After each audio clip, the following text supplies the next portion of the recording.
News پہنچائے گا ہر خبر آپ تک۔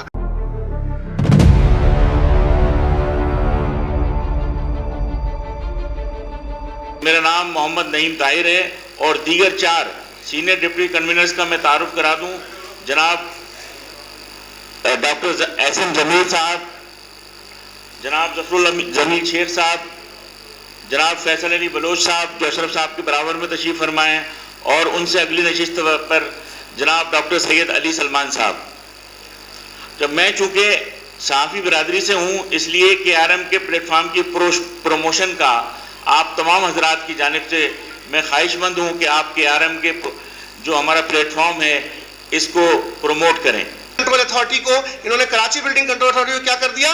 سندھ بلڈنگ کنٹرول اتھارٹی کر دیا، اور اس میں جو بے قاعدگیاں ہو رہی ہیں، جو چیزیں ہو رہی ہیں، وہ آپ دیکھ رہے ہیں۔ ریونیو میں ایک سسٹم کو لاگو کر دیا، وہ سسٹم جو قانون کی سرپرستی میں غیر قانونی سسٹم ہے، اسے لا کر کے انہوں نے بٹھا دیا۔ تو ہمیں اس سسٹم سے بھی لڑنا ہے، ان مافیات سے لڑنا ہے، اور سب سے بڑا مافیا جو کے الیکٹرک کی شکل میں آپ کے پاس ہے۔ ابھی میرے بھائی شروع کے اندر بتا رہے تھے کہ کراچی ان 5 شہروں میں ہے جن کی رہائش ناقابل ہے، یعنی یہ اتنا آلودہ ہو چکا ہے۔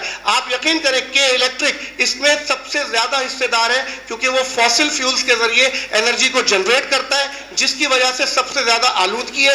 اسے باقاعدہ اس کے ایگریمنٹ میں لکھا ہوا تھا کہ آپ نے فرینڈلی انوائرمنٹ جنریشن کرنی ہے، لیکن آج تک اس نے نہ کوئی سولر کے پروجیکٹس لگائے ہیں، نہ اس نے آج تک کوئی ونڈ پروجیکٹس لگائے، کوئی رینیویبل انرجی پہ اس نے کام نہیں کیا۔ ہمیں اسے مجبور کرنا ہوگا کہ وہ ان کاموں کو انجام دے۔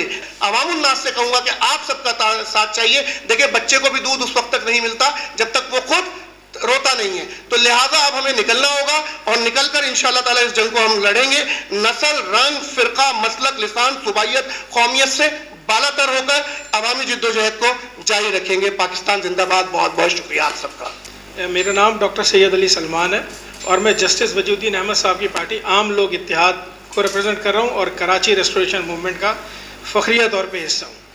آج میری ذمہ داری کراچی کے ترقیاتی منصوبوں کے حوالے سے لگائی گئی ہے، تو میں آپ سے یہ شیئر کرنا چاہتا ہوں کہ دیکھیے، بدقسمتی سے کراچی پورے پاکستان کیا بلکہ دنیا کا واحد شہر ہوگا کہ جس کو اپنی ضروریات کے مطابق نہ کوئی منصوبہ ملتا ہے، اور اگر کوئی منصوبہ بدقسمتی سے مل بھی جائے تو آپ کے سامنے ہے کہ وہ یا تو زیر تکمیل ہو جاتا ہے یا زیر تاخیر ہو جاتا ہے۔ اس وقت تمام قومیں، تمام زبانیں، مختلف قوموں کا شہر ہے، کراچی اب ایک قوم کا شہر نہیں ہے۔ اسی طرح سب کو مل کر کراچی کو ترقی دینے کے لیے ہمارا ساتھ جو ہے وہ دینا چاہیے، کیونکہ کراچی کی ترقی ہی پاکستان کی ترقی کی ضامن ہے۔ کراچی جتنا پیچھے جائے گا پاکستان بھی اتنا پیچھے جائے گا، اور اگر آپ کراچی کو آگے نہیں بڑھائیں گے تو پاکستان بھی آگے نہیں بڑھ سکے گا۔ میں اس کے ساتھ ہی آپ سب سے جو ہے وہ آپ کا شکریہ ادا کرتا ہوں۔ عرض کرنا چاہوں گا، کئی دہائیوں سے کراچی کا سب سے بڑا مسئلہ یہاں کا لا اینڈ آرڈر ہے۔ نہ یہاں کا بچہ سیف ہے، نہ بڑا سیف ہے، نہ بوڑھا سیف ہے، نہ سندھی سیف ہے، نہ پنجابی، نہ بلوچی، نہ پٹھان، نہ مہاجر، نہ XYZ۔ تو سب سے پہلی چیز لا اینڈ آرڈر ہے، اور کچھ فگر میں خالی بتاؤں گا، باقی تفصیل اشرف جبار صاحب اور دیگر میرے معزز ساتھی کریں گے، کہ صرف کراچی میں اگر میں 1.5% رکھ کے کہ اس سائز کے بڑے شہر میں توجہ دی جاتی ہے، کوشش کی جاتی ہے کم از کم 20 سے 22% آف دا ٹوٹل پاپولیشن، یا کم از کم 15%، اس سے نیچے دنیا میں کہیں بھی اس پاپولیشن کے شہر میں آپ کو وہ طبقہ کا کاروباری نہیں ملے گا اس سے کم، جو کہ بقیہ شہر کو روزگار فراہم کرتا ہے۔